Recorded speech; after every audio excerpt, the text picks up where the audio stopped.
What is up, YouTube? I am back. I haven't recorded much because I've been busy with work. It's been piling up, but as y'all can see, there is a bit of a difference now with the single cab. And I put the 14 wides back over there because I was having an alignment issue, or not an alignment issue, but like a riding issue with this truck. But now I think I have it figured out. I got the leveling kit Rancho shocks. It's hard to see.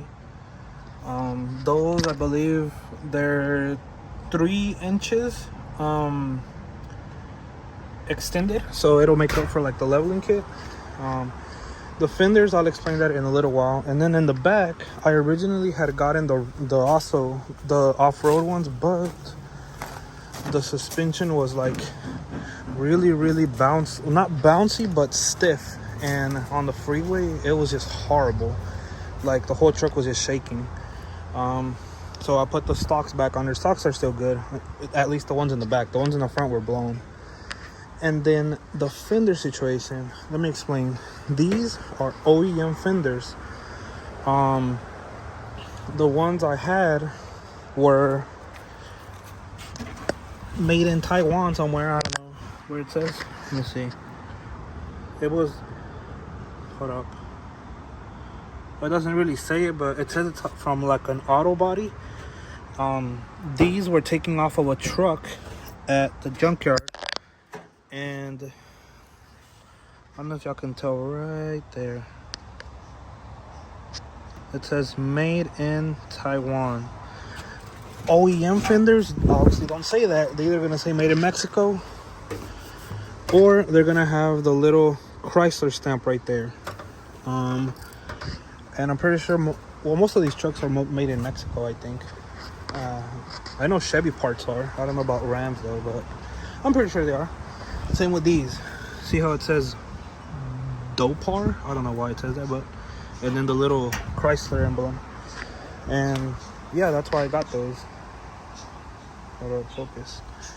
And then I also have the sport bumper back there. I'm actually gonna put that on today, but right now I'm switching out fenders because I was having body gap issues as well with the other ones.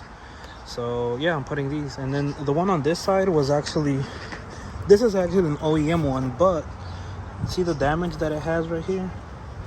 I bought it like that just because it was the only one available at the time. And then, like I said, I had gotten those. You guys saw those in the last video. And then I went ahead and I fixed my little, I had a weird gap issue with the door, and now it's better now. But yeah, I'm gonna put this fender back in.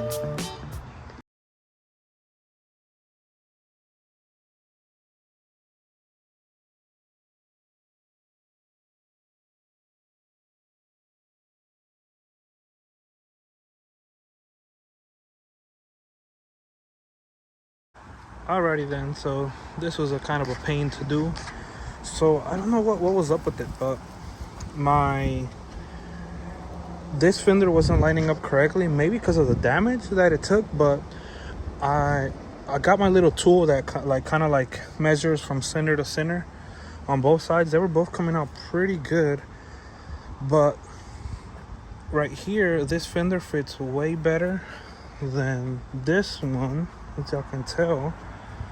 There's like a weird little, I don't know. The truck is gonna be repainted, like a full repaint. So I mean, I know I wasted paint pretty much painting this and the rest, but it is what it is. I don't really care. I just want it to look as close to perfect as I can. I know I'm not gonna leave it perfect, but yeah, body gaps are there. This one I fixed it too a little bit. It's not perfect, but I fixed it. And the door, it actually closes like good now. It's not, because before you would like push it in and it wouldn't close. It would kind of stay like right there, but there's like a weird, yeah, but now you just barely push it and it actually closes. Same with the other one. The bumper, I'll probably put it on right now too. so it can be like the whole front end. But yeah, it's looking pretty good. I know at the beginning when I first redid everything, I wasted money buying the parts and painting them, but honestly these are just trash parts, to be honest. I just bought them because I didn't have any other parts, or I couldn't find any other parts at the moment till now.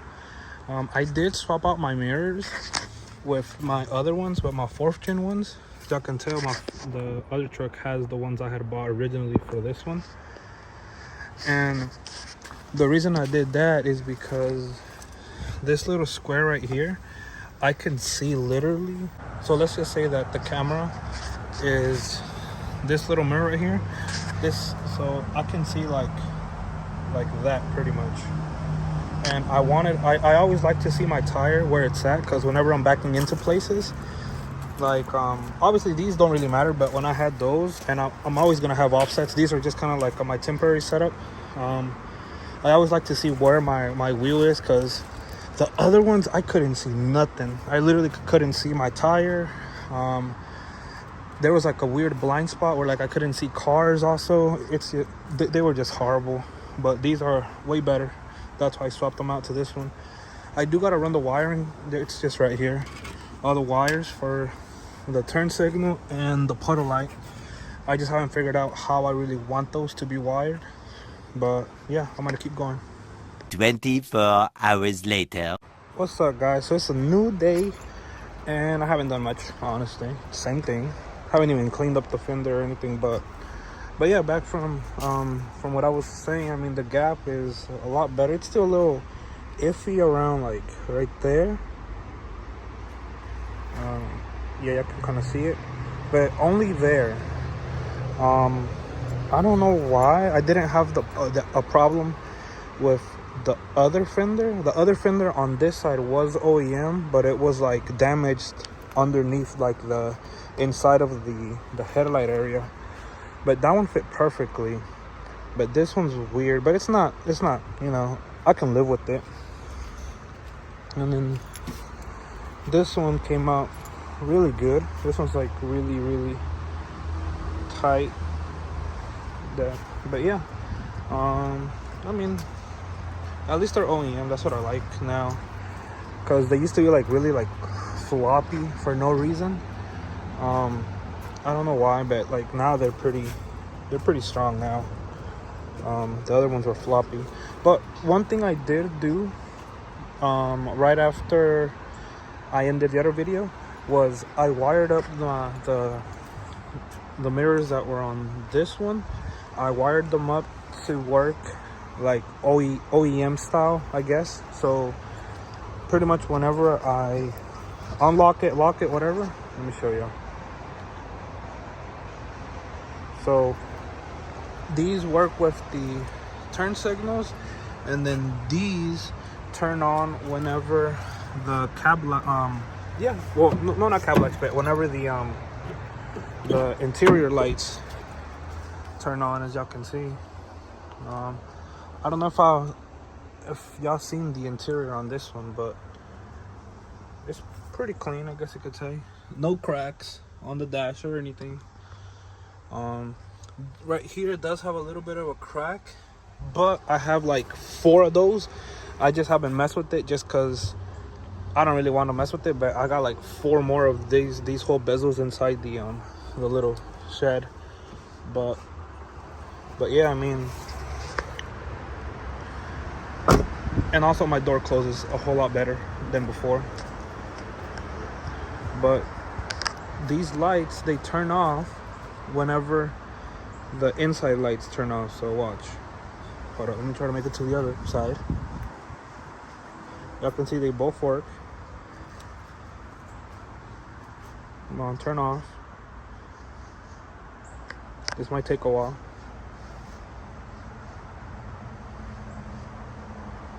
And there he goes.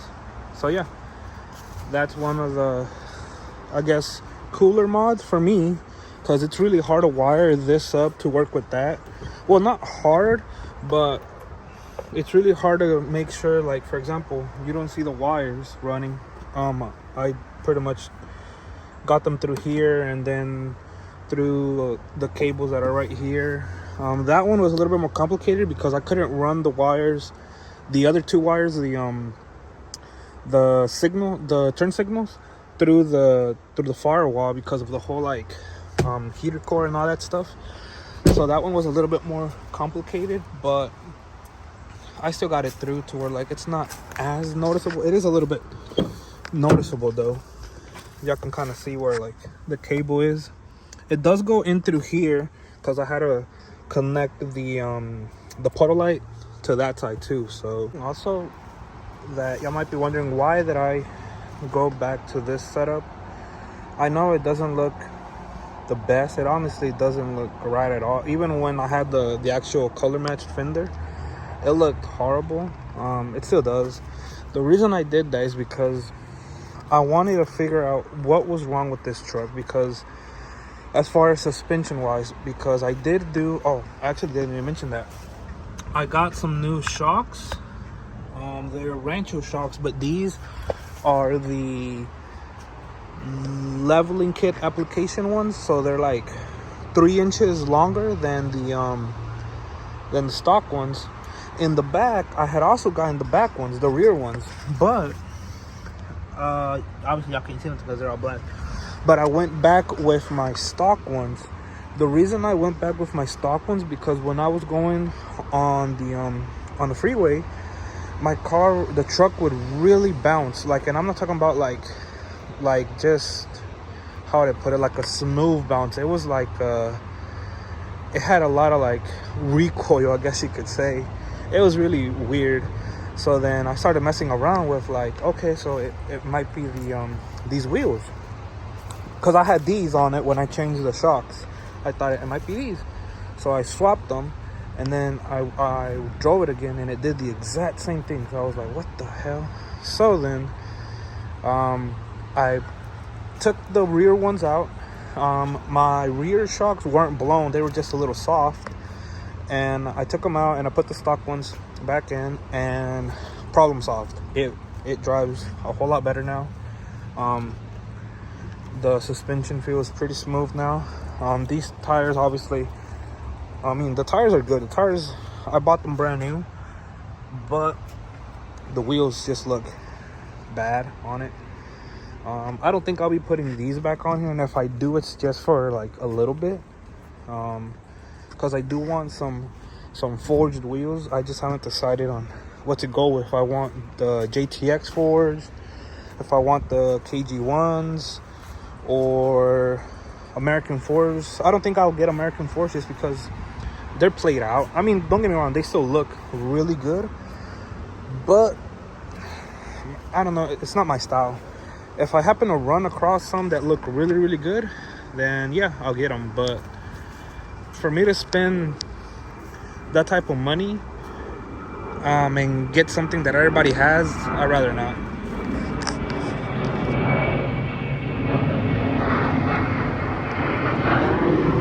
But yeah, all right, I just wanted to update y'all on what's going on with the trucks.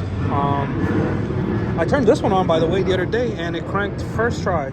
I was just like, how in the world is it working better after one whole year of not driving it? How is it starting up better than when I used to daily it? Like, I don't know, man. But yeah.